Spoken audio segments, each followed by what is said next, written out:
Depuis la fin de la Seconde Guerre mondiale, les États-Unis dominent le monde.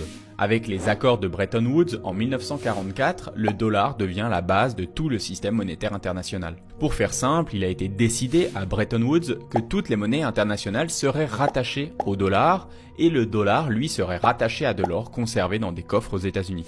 Pour la petite anecdote, sachez que lors de cette conférence, une autre option avait alors été proposée par un économiste britannique d'une soixantaine d'années, John Maynard Keynes, proposant que le nouveau système monétaire international repose non pas sur le dollar contrôlé par les US, mais sur le Bancor, une monnaie hypothétique internationale rattachée à aucun État, donc bien plus impartiale.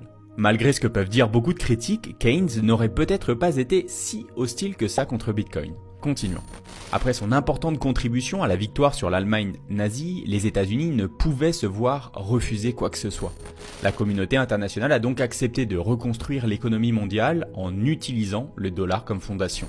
Les États-Unis n'ont pas mis longtemps à exploiter le privilège exorbitant qu'ils détenaient en finançant leurs importations ainsi que leurs opérations à l'étranger en imprimant purement et simplement des dollars.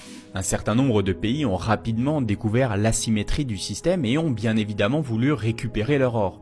Malheureusement pour eux, le 15 août 1971, le président américain Richard Nixon annonce brutalement la fin de la convertibilité du dollar en or, décret qui devait être temporaire. C'est le fameux Nixon Shock, considéré par beaucoup comme le plus grand hold-up de tous les temps. Appelons un chat, les États-Unis venaient de faire défaut sur leurs dettes.